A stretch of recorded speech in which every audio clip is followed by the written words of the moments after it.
out there today? This is your boy Roto Beast. I'm here with my boy Jeremy. We're here to present you our NBA live segment for Monday, March 11th. If you're new to this channel, make sure and click the subscribe button below. This way you can watch all of our NBA, MLB, and NFL videos. If you haven't came and checked out our website here at dfscheatsheet.com, you're absolutely missing out. We have all the tools to help you compete with the pros day in and day out, including a complete optimizer, tons of content, daily Fanduel and Draftkings cash lineups. Hey, we're truly a one-stop shop for all your DFS needs. So make sure to come check out the site here at dfscheatsheet.com. So, hey, what up, Jeremy? How you doing, bro?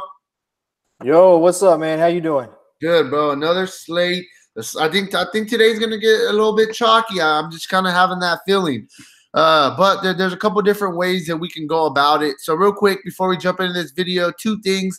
First thing first, we're only going to be here for about 10 minutes. So get in any questions that you have. Get them in immediately so we can get to those questions. Secondly, just a couple quick pieces of news. We know Jason Tatum's out. That's pretty much the biggest news on this slate. You got Kyrie Irving. You got Marcus Morris. You got Jaylen Brown. Those guys are going to get some boost, on the Boston side of things. So you're definitely going to want to get some Boston pieces on this slate. Kawhi Leonard is playing today. So anybody that you were kind of felt like was gonna get an extra bump if Kawhi was out, he is playing. So, kind of take some of the Raptors guys, off the table. If you were thinking on playing them really in cash games.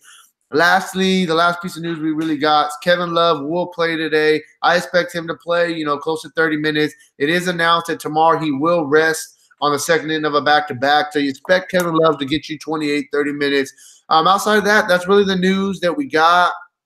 We'll get to these questions and we'll get out of here. Did you got anything to add on the slate real quick, Jay? Look, man, the one thing I want to add is with everything going on with the site is absolutely blowing up right now. There's a ton of content. We're getting a ton of traffic. Make sure you guys stay up to date on the content by following us on one of our social media outlets, if not all of them, Facebook, Instagram, Twitter. All of our content goes up there when it's fresh out the box. So if you want to hop on that as soon as it comes out, make sure you're following us on social media at DFS Cheat Sheet 1 on Twitter. It's at DFS Cheat Sheet on Instagram and at DFS Cheat Sheet on Facebook. Make sure you hit the page up, like them, and enable notifications. Breaking news, articles, the whole 9 yards. Yeah, for sure. So we got a question already. Dwayne wants to know, is 4 Jazz too much for cash? Mitchells, Ingles, Gobert, O'Neal, with Bridges, Hield, Bijalika, and Drummond. Me personally, I don't know if I'm going to do 4 Jazz in cash. I understand why. You got a lot of guys that are getting a bump with Ricky Rubio off of the floor. I think, Dwayne, honestly, I'll probably go 2. I think you can feel really comfortable with 2 in cash. 3 to 4, maybe pushing a little bit. There's some other spots that I also want to attack on this slate. What's your thoughts on that? I actually don't mind the stack at all, but I would probably go with 3 and not 4 for the simple fact that for me, I think that I want some exposure to Gordon Hayward. I think this is a really good spot for him. It just depends on what you're going to do from a Boston standpoint and where you're going to get exposure there. There's good matchups, especially with Marcus Morris. I said on the video this morning that I think that Gobert's borderline a lock in this spot. This is a playoff game, in my opinion. They're fighting for a seed. And it may not seem like it's a big deal, with the 4th through 6th seed because you're in. But a home series and a chance to have home court if you can get up to the 3 seed is a big deal. So I think this is a playoff environment. For the most part, Oklahoma City is healthy for the most part. And their rotation is going to be, I think you're going to see it start, like I said this morning, solidified. And there, Ricky Rubio's out, but Donovan Mitchell, he balls in this spot. So Yeah, no, for sure. And like you said, just to quickly just kind of touch us. Right now, you want to target, especially in the West, playoff seeding is very, very important. You got to try to do everything you can to avoid Golden State early. That's my honest opinion. We absolutely have been saying as Laker fans until LeBron James came to the Lakers, right? We've been saying no chance in hell LeBron goes to 8 straight finals if he's in any team in the West with those teams he had. And example number 1, they're not going to the playoffs this year. LeBron's going to miss the playoffs. The West is so tough. Seeding is everything. Right. For sure. No, I agree with you as well. Next question we're going to go with, we have Todd wants to know if we're locking Drummond in. It depends on the site, Todd. I think it depends on the site because I also do really like Willie Cauley-Stein at a discounted price. But I love Drummond. I mean, we've taken centers all year going against Brooklyn. I think like on DraftKings where you could get a Drummond and a Cauley-Stein, I think that's more where I'm going to be looking at.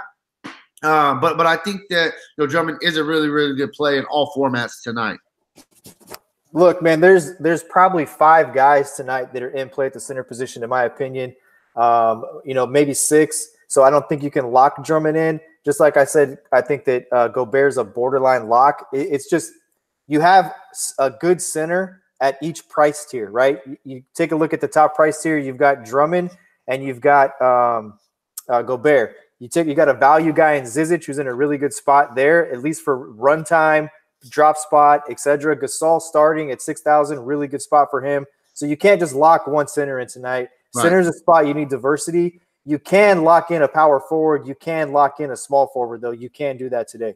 Yeah, for sure. I agree with you. I think there's too many centers that are in good spots to really just lock one in. Talking about centers, I'm going to kind of just piggyback off that. Chris Cox, I actually really do like Capella. Capella is another guy that we could throw in there at the center spot. I think he's in a good spot going against Charlotte's backup centers.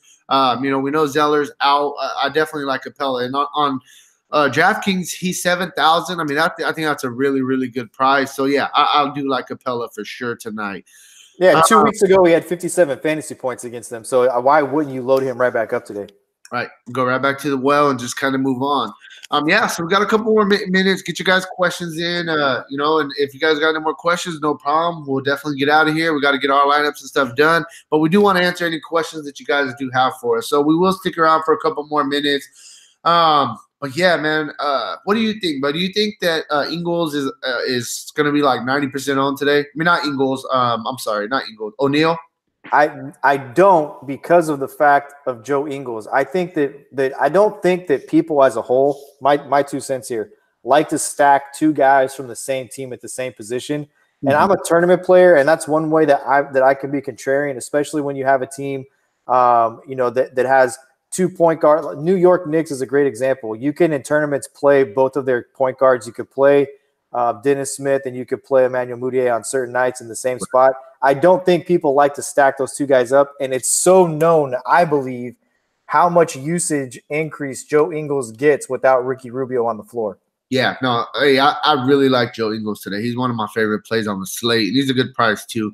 The second factor, bro, would be, look, like it or not, Willie Hernangomez, and we're waiting on the decision on Bismack Biyombo, but you could really have 3 guys tonight that you could rotate and drop spot and be just fine. Hernangomez, Biyombo, and Zizic. So there's a ton of ways to build tonight. Tonight's really a GPP night because of all the different ways you can build. It's, to me, cash is not obvious, and it's not as easy of a cash night. Yeah, no, I absolutely agree with you for sure. Real quick, the real DraftKings, Marc Gasol is starting. That was just announced. He will be in the starting lineup tonight instead of Ibaka. So just want to get that in there. That was a question that was asked. Yeah, man. I mean, outside of that, I think today's pretty straight, pretty forward. I don't think we're really waiting on any more news. I think, the biggest piece of news obviously was the Jason Tatum being out, which we got way earlier in the day. So yeah, man, I mean, I'm about ready to get out of here. If you're ready to get out of here, bro.